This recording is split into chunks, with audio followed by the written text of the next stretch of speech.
이번 지난주의 시간 생각하기 싫은 끔찍한 사건 하나를 생각했습니다. 초대가 성령 충만했는데 성령 충만을 제가 성령의 사로잡힘과 성령의 절대 복종이라고 정의를 해보았는데요. 초대가 성령 충만했는데 그 성령 충만한 초대교회에 사탄이 잠입하려고 있습니다.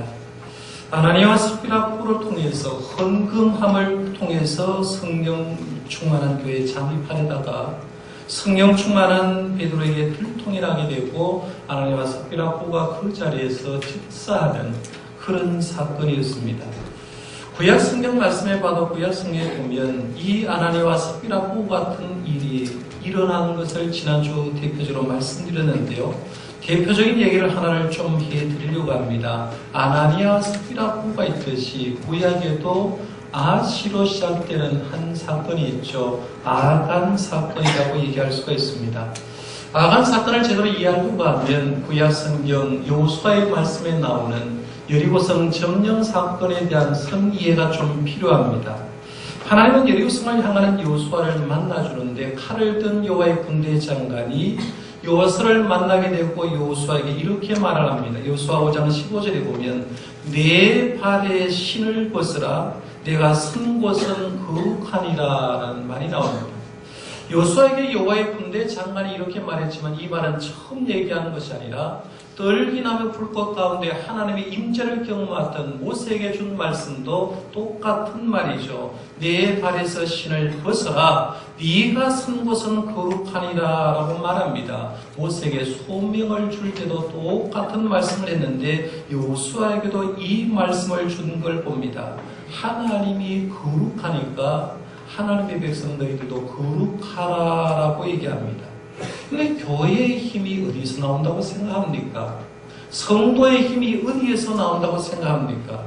근데 교회의 힘과 성도의 힘은 세상적인 것으로 나오지 않고 하나님의 거룩한 백성답게 거룩함을 유지하고 있느냐 아니냐에 따라서 거기에서 하나님의 힘이 나오고 하나님의 백성의 힘이 나오고 교회의 힘이 나온다고 볼 수가 있는데요. 그래서 여호수아에게 먼저 얘기한 게 내 발에서 신을 벗으라고 얘기하면서 거룩함을 정결하고 점검을 해줍니다. 그런 다음에 하나님이 여호수아에게 여리고성을 점령하는데 이렇게 해라 라고 얘기하죠. 우리가 알듯이 제사장이 양강나팔을 먼저 가지고 앞장서고 그 뒤에 하나님의 임재의 상징인 법궤가 뒤를 따르고 그 뒤에 군사들이 뒤를 따르라고 얘기하고 하루에 한 바퀴씩 여리고성을 돌 때 침묵하면서 돌라고 얘기합니다. 그리고 7번째 날 우리가 알듯이 7바퀴를 도는데 마지막 7바퀴를 돌 때는 나팔을 불게 되고 그 나팔 소리를 듣던 이스라엘 백성들이 함성을 지르면 여리고성이 내려앉을 거다, 무너질 거다라고 얘기합니다.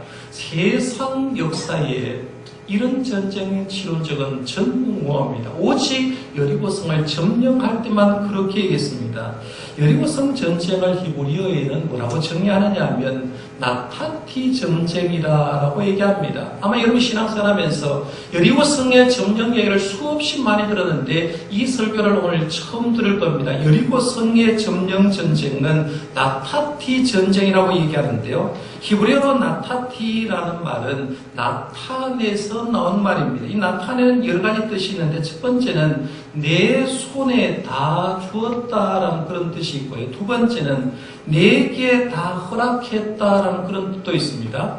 세 번째는 너로 공헌케 하겠다라는 그런 뜻도 있고 네 번째는 너로 하여금 이 가나안 땅을 새롭게 만들어 가겠다라는 그런 뜻도 있습니다. 그러니까 여리고성은 우리가 그냥 성경 말씀에 보면 여리고성 점령 사건이라고 얘기할 수 있는데 성경 말씀에 보면 히브리어로 나타티 전쟁이라고 이렇게 얘기하는 겁니다. 한번 설명을 제가 해드릴게요. 보세요.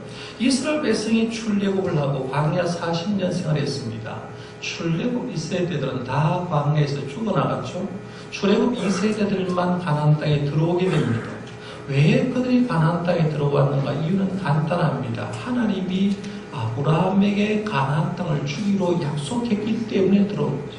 그들이 가나안 땅에 온 것은 가나안 땅을 다 하나님이 주시겠다고 약속했기 때문에 주님의 말씀에 순종만 하면 가나안 땅을 전부 다 차지할 수 있게 된 거예요. 그러니까 하나님이 가나안 땅을 전부 다 너에게 주겠다라고 얘기합니다. 그런데 전부 가나안 땅을 주지만 첫 번째 전쟁한 여리고 성만큼은 먼저 하나님께 바쳐라라고 얘기를 하는 겁니다. 그러니까 하나님께 온전히 바치라는 건데 그 바치라는 것을 나타티 전쟁이라는 거죠. 이 나타티 전쟁을 다르게 얘기하면 거룩한 전쟁이라고, 여호와의 전쟁이라고 얘기할 수도 있고요. 하나님을 위해서 바쳐지는 전쟁이라고 얘기할 수가 있습니다. 그러니까 여리고성을 첫 번째 점령해서 그 성읍도 하나님께 불태워서 하나님께 드리는 겁니다. 사람들도 다 진멸시켜서 하나님께 드려야 되고요. 짐승들도 하나님께 바쳤어야 됩니다. 전리품도 하나님께 불태워서 드리고 금과 은과 같은 귀한 것은 하나님의 혹한 속에 넣어드려서 하나님께 드려야겠습니다. 하나님이 시키는 대로 하루에 한 바퀴, 마지막 7바퀴치를 돌면서 함성을 질렀더니만 여리고성이 순식간에 무너졌습니다. 완벽한 이스라엘의 승리를 했죠. 두 번째 성과의 전쟁은 우리가 알듯이 아이성 전투였습니다. 아이성은 여리고성에 비교해서 비교도 안 될 만큼 굉장히 작은 성읍이었습니다. 그러니까 여호수아 이스라엘 백성은 다 올라갈 일이 아니라 3,000명 군사만 보내도 이길 거라고 생각하고 보내는데 충분히 이길 거라고 생각했던 그 전쟁에서 이스라엘 백성이 패합니다. 36명의 군사가 죽어버렸습니다. 문제는 36명의 군사가 죽은 게 문제가 아니라요. 자기들이 패하면서 이스라엘 백성들의 마음이 내려앉아버린 거죠. 하나님을 향한 믿음도 마음도 무너져 내려버린 게 큰 문제인데 여호수아가 아이성 전투에서 실패를 하고 패배하자 장로님들과 함께 하나님께 회개하며 기도하기 시작합니다. 하나님, 왜 우리가 아이성 전투에서 졌습니까? 이유가 뭡니까? 하나님께 회개합니다. 그때 하나님께서 여호수아에게 치게 된 이유를 여호수아서 7장 11절에 이렇게 말합니다.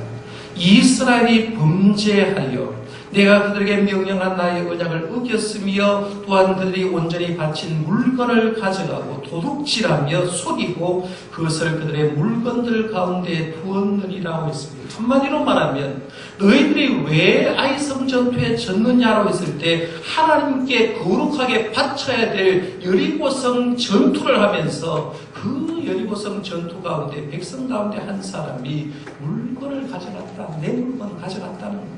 하나님의 것을 도둑질하고 하나님을 속였기 때문이다라고 얘기합니다. 그래서 하나님은 그 범죄한 사람을 찾아내죠. 성경 말씀에 보면 제비를 뽑았다. 지파별로 제비를 뽑고 족속별로 조보를 했는데요. 순사들은 가만히 아래 보고 정밀하게 보면 6번 제비를 뽑습니다. 6번 제비를 뽑는데요. 60만 장정 가운데 6번 제비를 통해서 누가 선출되느냐 하면 아간이라는 사람이 범인으로 지목됩니다. 여호수아가 아간에게 너 무슨 짓을 했느냐라고 물었을 때 아간이 이렇게 말합니다. 여호수아 7장 21절입니다. 내가 노력한 물건 중에 신날산의 아름다운 외투 한 벌과 은 200세겔과 그 무게가 50세겔 되는 금덩이 하나를 보고 탐내어 가졌나이다 했어요. 아나니아 삽비라 부부가 하나님께 밭을 팔아가지고 돈을 딱 보고 너무 많으니까 보고 탐내서 감추었다는 말과 똑같은 말이죠. 금덩이 하나를 보고 탐내어 가졌나이다. 오소서 이제 그 물건들이 내 장막 가운데 땅 속에 감추었는데 은은 그 밑에 있나이다 하더라 했어요. 하나님께 온전히 바쳐야 되는 것을 이 아간이 눈으로 봤다는 겁니다. 눈으로 보니까 탐심이 생겨서 탐내어서 그것 중에 일부를 숨겼다, 감추었다라고 합니다. 아간 역시 잘못한 게 뭐냐면 내가 이 물건 숨기면 하나님도 묵인하고 몰라줄 줄 알았습니다. 내가 속이면 하나님도 속아줄 줄 알았다는 거죠. 결국에는 아간과 그의 가족 훔친 물건을 어디서 정리합니까? 아골 골짜기에서 아간을 돌로 쳐서 돌무더기를 만듭니다. 그의 가족과 돌무더기를 만들고요. 그의 훔친 물건을 하나님께 태워서 드리는 것을 보게 됩니다. 여기서 우리가 볼 것은 뭐냐면 아나니아 삽비라 부부의 얘기를 보면서 하나님 앞에 헌금을 속였더니만 하나님이 죽였다라고 생각하는 것. 이건 초보적인 단계입니다.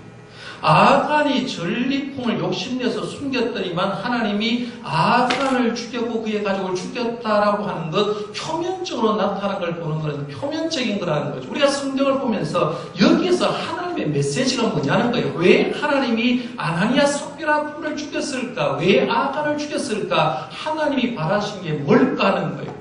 우리가 믿고 있는 하나님은 거룩하신 하나님인 줄 믿으시길 바랍니다. 하나님은 거룩하시기 때문에 당신의 백성이 바라는 것도 거룩을 바라고 있구나라고 생각한다는 거예요. 거룩하신 하나님은 지금도 우리에게 뭘 바랄까요? 거룩함을 바랍니다. 성결하기를 바랍니다. 순결하기를 원한다는 것. 그러니까 구약 성경을 레위기의 말씀부터 부단히 노력하는 게 하나님이 거룩하기 때문에 너희들도 거룩할지니라 라고 얘기를 하는데, 그러면 우리가 신앙생활에서 요즘 교회를 얘기할 때 교회는 저는 건물이라고 얘기한 적이 없습니다. 교회는 저와 여러분이 교회고 성령이 임하는 우리가 교회인 거예요. 그러면 우리가 하나님 앞에서 거룩하게 살아야 되고 거룩한 하나님을 모시고 사는데 내 속에는 과연 거룩하고 성결하고 순결한 모습을 가지고 있는가를 스스로 한번 물어보고, 만약에 있다고 하면 과감하게 정리를 해야 될 필요가 있습니다. 물론 지금 시대는요, 여호수아 시대나 초대교회 시대처럼 하나님 속여도 하나님 사람을 즉사시키지 않습니다. 만약에 하나님을 속여서 즉사한다고 하면 아마 여러분들 가운데 교회에 나올 사람이 그렇게 많지 않을 겁니다. 지금은 하나님이 묵인하고 있습니다. 그 뒤로도, 초대교회 뒤로도 하나님 앞에 잘못되었다고 즉사시키는 않았거든요. 아간 사건 이후에도 잘못된 사람을 즉사시키는 않았습니다. 그러나 분명히 알 것은 요시야 수아 시대의 하나님, 초대교회의 하나님이 지금도 우리가 믿고 있는 하나님인 줄 믿으시길 바랍니다. 하나님은 변함이 없다는 얘기입니다. 그러면 우리가 신앙생활하면서 하나님 앞에 내가 성결하고 순결함을 유지해야 되는데, 그것이 있다고 하면 내가 하나님 원하시는 게 뭘까? 끊을 걸 원한다는 거죠. 우리가 작년부에 성도님 한번 잘 보세요. 내가 하나님 섬기면서 끊어야 될 것, 하지 말아야 될 것, 자기가 하면서 알고 있는 사람이 있습니다. 제가 끊어야 될 것, 하지 말아야 될 것 전체적으로 뭉뚱그려서 얘기하는 거예요. 내가 하나님 앞에, 거룩한 하나님 앞에 섰을 때 내가 이것은 안 해야 되겠다고 생각하는 것, 내 영성에 방해하는 것, 내 스스로 잘 알고 있습니다. 그 거룩함, 그걸 유지하기 위해서 내가 끊어야 될 건 끊어야 된다는 거예요. 우리 청년들에게 제가 예를 해서, 청년들을 지난주에 헌신 예배를 드렸습니다만, 청년들에게 지금 성적으로 너무 타락해 있다. 청년들도 성적으로 너무 타락해 있다. 그러나 청년 여러분, 지금 시대라도 하나님은 순결을 원하기 때문에 결혼 전에는 순결을 지키십시오라고 얘기하면 청년들이 속에서 이런 얘기 할지 모릅니다. 목사님, 지금이 어떤 시대입니까? 지금 시대에 무슨 순결을 원하느냐고 얘기하면서 오히려 이 청년들이 저를 향하여 시대를 잃지 못한다고 얘기할 가능성도 굉장히 많습니다. 그러나 세상이 우리를 순결하지 못하게 할지라도 하나님은 순결한 하나님의 사람을 찾는 줄 믿으시길 바랍니다. 하나님 앞에 서야 되기 때문에 순결함을 유지할 필요가 있다는 거예요. 그러니까 청년들이나 장년 모두가 세상이 나를 타락하게 만들고 순결하지 못하는 것에 대해서 아닌 것은 아니라고 얘기를 해요. 아닌 건 아니라고. 그래서 끊을 건 끊어야 돼요. 하지 말아야 될 건 하지 말아야 됩니다. 그러면서 내가 하나님의 사람답게 거룩함과 정결함을 유지할 수 있기를 바랍니다. 이 아나니아 삽비라 부부는 그렇게 해서 지난주 마지막에 온 교회와 이 일을 듣는 사람이 다 그게 두려워했다라는 말씀으로 마무리를 지었거든요. 오늘은 그 이후의 말씀을 좀 생각해 보려고 합니다. 성령을 속이려고 하다가 결국에는 아나니아 삽비라 부부를 정리를 했습니다. 즉사시켰습니다. 이제 불순sel이 물러갔습니다. 그 뒤에 초대교회는 어떻게 변했을까요? 다시 한번 초대교회에 부흥의 역사가 일어납니다. 아간을 정리했을 때도요, 그 다음 전쟁부터는 연전연승했듯이 아나니아 삽비라 부부를 정리하고 나자 초대교회에 또다시 부흥이 찾아온 얘기를 하는데 12절에서 14절 말씀 바로 그 말입니다. 같이 한번 읽어보겠습니다. 12절부터 14절입니다. 사도들의 손을 통하여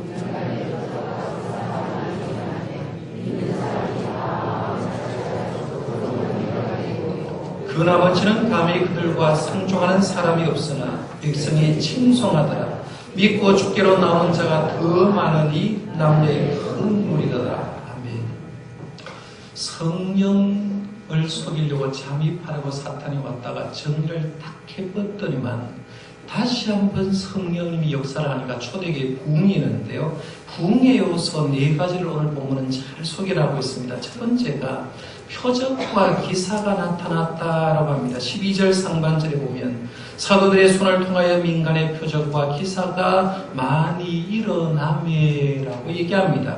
이 본문 말씀 가운데 표적과 기사, 이걸 좀 정리할 필요가 있다고 생각합니다. 표적은 뭐냐, 기사는 뭐냐를 정리할 필요가 있는데요. 우리가 성경 말씀에 보면 마태복음, 마가복음, 누가복음, 요한복음 다음에 사도행전이 나오는데 시기적으로 발달하면서 쓰는데 이것을 쓸 때 조금 다 다르게 쓰는 걸 봅니다. 마태복음, 마가복음, 누가복음을 공간복음서라고 얘기하는데요. 공간복음서에는 표적이라는 말이 없습니다. 거기에는 이적이라는 말이 나오는데 이적이라는 말이 나오는데요. 이적은 헬라어로 테라스라는 단어를 썼고 영어로는 원더라는 단어를 썼습니다. 우리가 이 뜻은 너무나 잘 압니다. 아주 놀라운 사건, 깜짝 놀랄 만한 사건, 초자연적인 사건을 원더라고 얘기하잖아요. 놀라운 것 얘기하는데 이걸 이적이라고 얘기합니다. 그래서 마태복음, 마가복음, 누가복음에는 표적이라는 말을 쓰지 않고 이적이 일어났다. 물로 포도주를 만든 이적이 일어났다. 중풍병자가 낫는 이적이 일어났다. 이렇게 얘기합니다. 그런데 요한복음에 가면 뭐라고 쓰느냐 하면 표적이 일어났다라고 합니다. 표적이라는 말을 쓰는데요. 이 표적은 헬라어로 테라라는 단어를 썼고요. 세메이아라는 단어를 썼습니다. 영어로 말하면 사인이라는 말입니다. 사인. 이 사건을 통해서 하나님이 어떤 사인을 주는가를 얘기하는데 사도행전 말씀으로 딱 넘어오니까 이 말을 2가지로 복합적으로 씁니다. 오늘 말씀에 봐도 얘기를 할 때 사도들의 손을 통하여 민간의 표적과 기사가 많이 일어난다라고 얘기하는데요. 표적이 뭐냐? 기사가 뭐냐? 그런 얘기 아니에요. 한 사건을 두고 기적적인 얘기를 보면서 거기에 하나님이 어떤 사인을 보고 있느냐 그걸 얘기를 하고 있다는 거예요. 예를 들면 이런 겁니다. 성전 미문이던 안전뱅이가 베드로 사도가 예수님의 이름을 일으켰지 않습니까? 분명히 나았습니다. 40년 동안 안전뱅이로 살다가 예수님의 이름으로 일어났는데 분명히 이적이 일어났습니다. 기사가 일어나는 거예요. 근데 그 기사를 통해서 초대교회 성도들이 받아들인 건 뭐냐면 그 기적을 보면서 하나님 살아계시고 예수님 지금 살아계시구나. 예수님이 지금 영으로 역사하니까 지금도 주님의 이름으로 명하면 병든 자가 일어나는구나 생각하면서 이 병을 예수님이 고쳐줬고 예수님은 죽은 분이 아니라 역사 속에 현존하시는 살아계신 분이라고 하면서 주님의 표적 가운데 쌓인 표적을 읽을 수 있다는 거예요. 오늘 말씀에 보면 표적과 기사의 구체적인 현상을 15절, 16절은 더 자세히 이렇게 소개를 하고 있죠. 심지어 병든 사람을 메고 거리에 나가 침대와 유혹에 누이고 베드로가 지날 때 복부에 그림자라도 누구에 덮일까 바라고 예루살렘 부근에 수많은 사람들이 모여 병든 사람과 더러운 귀신에게 괴로움을 받는 사람을 데리고 와서 다 나음을 얻으니라 했죠. 수많은 병자가 베드로 사도를 통해서 그리고 수많은 주의 종을 통해서 나았다. 나중에 가면 이것이 사도 바울도 사도를 가지고 손수건을 갖다가 한자에 올렸더니만 그 사람이 나았다. 성경은 그렇게 기록하고 있거든요. 역사가 일어났다는 거예요. 그런데 여기서 보셔야 될 건 이 사건이 누구의 손을 통해서 일어났는가 하는 겁니다. 12절 상반절에 보면 사도들의 손을 통하여 일어났다는 거죠. 예수님이 직접 부르시고 교육하시고 성령 충만했던 사도들의 손을 통해서 교회의 부흥을 위해서 사도들의 통을 통해서 이런 역사가 일어났더라라는 거죠. 우리나라 기독교 역사가 이제 130년 어간되었지 않습니까? 그런데 짧은 130년 어간 기독교 역사를 우리나라를 쭉 살펴봐도 우리나라도 이런 일들이 굉장히 많았습니다. 특별히요, 1919년부터 1921년 사이에 하나님께서 김익두 목사님이라는 분을 잘 사용하셨습니다. 1910년 우리는 한일 합방을 당하고 나라를 잃어버렸지 않습니까? 국민들이 민족적인 기운이 꺾여져 버린 거예요. 민족적인 기운이 꺾여지니까 뭔가 지푸라기를 잡는 심정으로 예수님을 믿기 시작하는데, 그때 하나님은 김익두 목사님을 통해서 뭘 보여주느냐 하면 하나님 살아계신 걸 보여주는 거죠. 수많은 집회에서 수많은 병자가 일어나는 거예요. 대구 근교에 일어난 일만 몇 가지를 얘기하면요, 경산에서 집회를 했는데 중풍병자가 김익두 목사님이 명령하니까 중풍병자가 일어난 사건이 일어났습니다. 시지 사월교회라고 있죠. 사월리교회, 옛날에는 사월리교회라고 했다는데, 시지에 있는 사월리교회에서는 혈루증을 앓던 성도가 고침을 받는 역사에는, 달성군에 가면 지금도 현풍이 있습니다. 현풍에 가면 현풍교회라고 100년 이상 된 교회가 있는데요. 이 현풍교회에서 김익도 목사님이 집회를 했는데, 아래턱 기형 환자였던 박수진이라는 사람이 그 집회를 통해서 고침받았는데, 부산에도 놀라운 사건이 났습니다. 여기 인터넷에 나중에 시간 되거든요. 지금 찾지 말고 김익두 목사님 치유 사건을 얘기하면 경상남도 대구에서 일어난 일들이 수없이 많이 있는 걸 보게 됩니다. 당시 장로교 헌법에는 이런 조항이 있었다고 합니다. 금일에는 이적을 행하는 권능이 정지되었느니라. 당시 1900년도 초에 지금 시대에는 사복음서에 나온 역사 없다는 거죠. 사도행전에 나온 역사 없다라고 얘기하면서 지금에는 그 이적을 행하는 권능이 정지되었다라고 헌법에 밝혔다는 거예요. 그런데 김익두 목사님을 하나님이 들었으니까요, 이적과 기사가 일어나는데 곳곳에서 일어나거든요. 중풍병자 낫고 혈루병자 낫고 턱이 기형이 있던 사람이 나가니까 총회 헌법에서 그냥 놔둘 수가 없으니까 1923년도 장로교 총회에서 이 조항을 수정합니다. 제가 아까 말씀드렸던 그 미래는 이적을 행하는 권능이 정지되었다라는 말을 1923년 우리 장로교 총회에서 이렇게 조항합니다. 수정합니다. 지금도 이적과 기사가 있을 수 있다. 이렇게 쓰죠. 하나님이 살아계시니까, 예수님이 살아있으니까 하나님이 주의 종을 통해서 역사가 일어나는데 지금도 일어나고 있다라고 하면서 지금도 이적과 기사가 있을 수 있다라고 얘기하는 거예요. 여러분, 지금도 하나님이 하나님의 사람을 들어 쓰시면 이런 놀라운 일이 일어날 줄 믿습니다. 우리가 기도할 때도 마찬가지입니다. 여러분, 담임 목사를 기도해 줄 때도요, 그냥 건강 위해서 기도하지 말고, 우리 교회 담임 목사님도 하나님께서 특별히 들으셔서 저주의 종의 손을 통하여서 치유의 역사가 일어나도록 기도해 주시기를 바랍니다. 하나님이 들어 쓰시면 가능한 거예요. 우리 교회 중직자들도 마찬가지입니다. 병을 치유한 능력이 아니라도 하나님이 능력 주면 사랑의 능력이 있을 수가 있죠. 섬기는 능력 받을 수가 있습니다.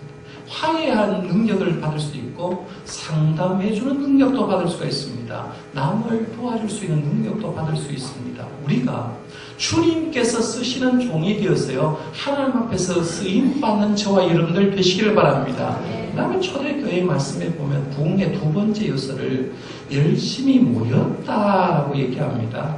12절 중반절 말씀에 보면 믿는 사람이 다 마음을 같이하여 솔로몬 흰가기에 모이고라고 합니다. 근데 사도행전 말씀부터 이 기독교 역사, 전 세계적인 역사를 보면요, 부흥하는 시기가 엄청나게 많았습니다. 미국에서도, 인도에도, 그리고 1907년 평양대에서도 대부흥운동이 일어났는데, 부흥 시대에 나타난 현상 중에 딱 하나가 뭐냐면 부흥기에는 사람들이 모였다는 거죠. 하나님 앞에 예배하기를 모였다라는 거죠.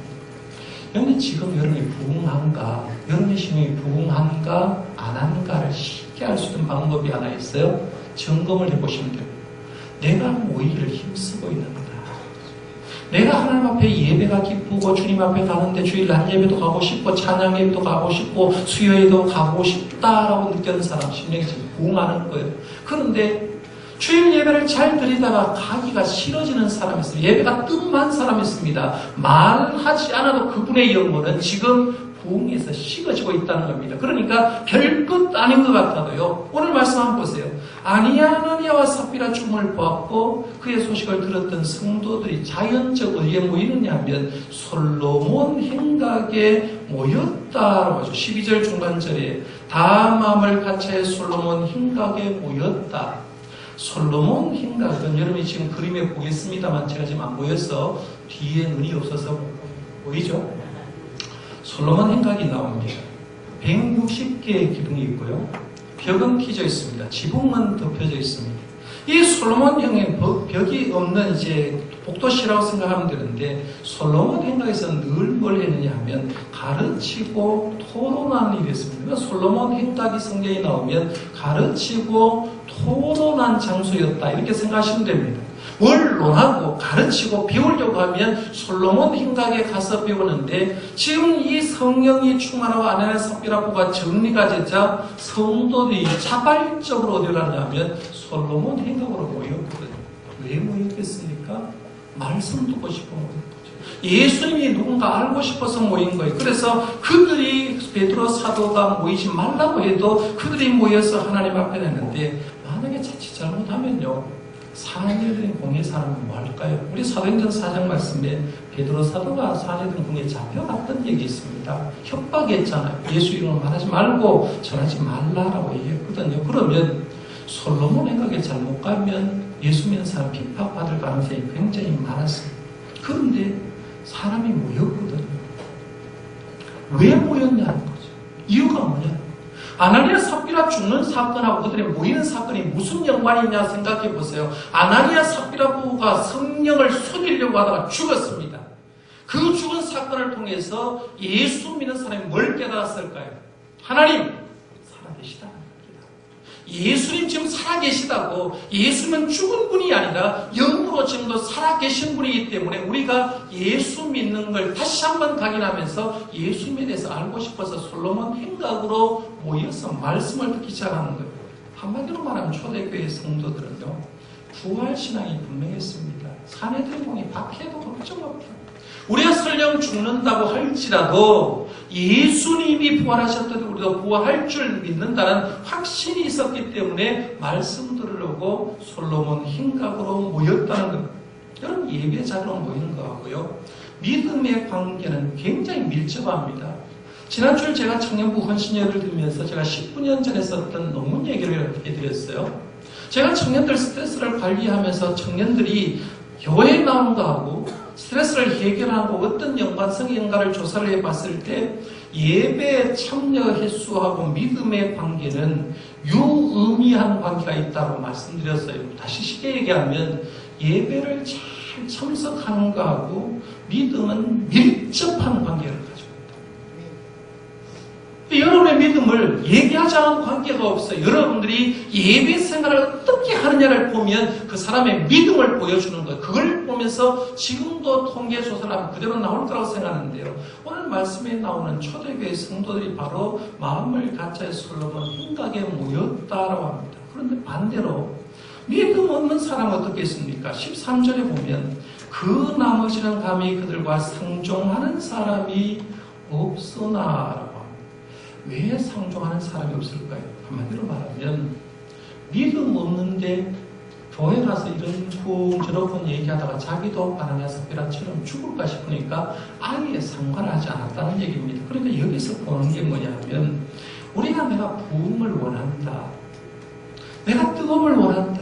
확신을 원한다. 내가 신앙생활에서 부흥을 원하는 사람은 어디로 와야 되느냐 하면 예배의 자리로 나오시기를 바랍니다. 기도의 자리로 나와야 되는 거예요. 하나님 앞에서 부흥하는 시기는 억지로 목회자가 광고에서 나온 게 아니라요. 하나님의 은혜가 임하게 되면 자연적 모이는 거예요. 저와 여러분들도 성령님이 역사하셔서 예배 시간 1시간이 귀하고 기도하는 1시간이 귀한 줄 알고 모일 수 있는 성도님들 되시기를 바랍니다.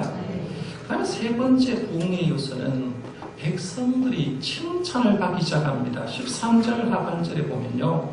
백성이 칭송하더라. 초대교회 성도들 드디어 일반 백성들의 입에서 칭송하기 시작했다. 여러분 교회가 되려고 하면 저는 두 가지 역사가 일어나야 된다고 생각합니다. 하나는 교회 안에는 좀 시끌시끌해야 된다고 생각하고요. 교회 밖에서는 그 교회를 향하여 좀 시끄럽지만 교회 밖에 있는 사람은 교회를 칭찬해야 된다고 생각합니다. 잘 보세요. 교회가 제가 시끄러워야 된다고 했을 때 이 시끄러움은 싸우는 시끄러움이 아닙니다. 분쟁하는 시끄러움이 아니라 본질을 잘 감당하기 위한 시끄러움입니다. 예를 들면 내가 하나님께 예배를 합니다. 하는데 하나님께 찬양 드렸지 않습니까? 찬양 드릴 때 내가 소리를 내서 있는 음을 다하게 되면 교회는 시끄러워질 수밖에 없죠. 찬양하면 시끄러워집니다. 내 집은 만민이 기도하는 집이라고 얘기를 했는데 기도할 때에 묵상으로 기도하지 않고 간절한 마음으로 성도들이 모여서 기도하면 그 교회는 예배실이 시끌시끌해질 거예요. 하나님은 그 시끄러움을 원한다는 겁니다. 예배하는 가운데 주차장에 성도들이 막 들어올 때 주차장에 오는 소리가 시끄러울 것 아닙니까? 그런데 예배하러 오는 성도들의 차 소리로 주차장이 시끌시끌해야 된다는 거예요. 그런데 우리 교단은 대한예수교 장로의 통합이라고 얘기하고 일명 장자교단이라고 얘기합니다. 그래서 서울 영락교에 쭉 가가지고 예배를 드리면 저도 예배를 드려봤습니다만은 설교 시간이 절에 와 있는지 예배당에 와 있는지 잘 모르고 목사님이 명설교를 해도 반응이 없습니다. 기도를 하는데 옆 사람의 숨소리까지 들린다고 한번 생각해 보십시오. 찬양을 하는데 남의 눈이 익어서 박수도 한번 제대로 치지 못하고요. 손도 한번 들지 못한다고 하면 그 예배가 과연 제대로 된 예배일까라고 생각해 보는 거예요. 그러면 하나님의 인재를 경험하면요. 시끄러울 수밖에 없어요. 내가 성령으로 충만하게 되면 찬양 마음껏 할 수밖에 없고 기도 뜨겁게 할 수밖에 없죠. 그러니까 그 교회는 시끄러울 수밖에 없는 거예요. 여의도 순복음교회 가서 예배를 드리면 난장판 같아요. 그러나 거기서 성령의 역사가 일어나니까 초대교회처럼 엄청난 봉이 일어나지 않습니까? 근데 교회 안에 이렇게 시끄러워야 되는데 반대로 교회는 시끄러운데 지역에 있는 사람이 시끄러운 그 교회를 보면서 뭐라 했냐? 저 교회 때문에 우리가 죽겠다. 교회 좀 떠나갔으면 좋겠다라고 얘기하는 게 아니라 정동교가 시끄러워도 우리에게 꼭 필요한 교회라고 인정을 받아야 된다는 거예요. 우리 교회 5대 핵심 비전 중에 두 번째가 뭐예요? 지역사회에서 인정받는 교회. 우리가요, 별일을 다해도 지역에 있는 사람이 우리 교회를 인정해주지 않으면 우리 교회는 아무 가치가 없는 거예요. 왜? 지역에 있는 사람이 우리를 인정하지 않는데 하나님이 우리를 인정하겠습니까? 지역에 있는 사람이 정동교회를 보면서 야, 정동교회야말로 우리에게 필요한 교회. 누가 와가지고 주변에 교회가 이렇게 많은데 좋은 교회 소개해달라고 했을 때 지역에 예수 안 믿는 사람의 입을 통해서 정동교회가 좋은 교회라고 소문날 수 있기를 바랍니다. 교회 안에는 시끄러운 소리가 나야 됩니다. 바른 말이 옛날에 면리 간다고 했어요. 발 없는 말이 천리 간다라고 했죠. 우리 교회는 지금 소문이 잘 나고 있습니다. 정동교회 하면요, 대구에서 진짜 좋은 교회로 소문이 나서 지난주에도 답사를 오고 하고 있습니다만은 우리가 해야 될 건 두 가지입니다. 여러분은 예배 시간에 떠들시기를 바랍니다. 안 하잖아요, 지금. 하십잖아요. 떠들 수 있기를 바랍니다. 설교를 들으면서 은혜가 되는데 표현하지 못하는 게 아니라 은혜 되면 좀 아멘으로 하시는 거예요. 찬양하다 좋으면 손 드는 거죠. 기도하다가 소리를 내서 하는 거예요. 그래서 교회 안에는 시끄럽고 교회 밖에는 그 시끄러운 우리 교회를 보면서 칭찬하는 그런 교회가 되시기를 바랍니다. 이렇게 만들어 가야 되는 거예요. 그 다음에 네 번째 공의 요소를 보면 믿고 주께로 나오는 사람이 더 많아졌다라고 했습니다. 14절에 믿고 주께로 나오는 자가 더 많으니 남녀의 큰 무리더라라고 했습니다. 초대교회가 성령 충만을 희복하더니만 남녀의 큰 무리가 교회로 나와서 예수를 믿게 되었다. 지금도 저는 그렇게 생각합니다.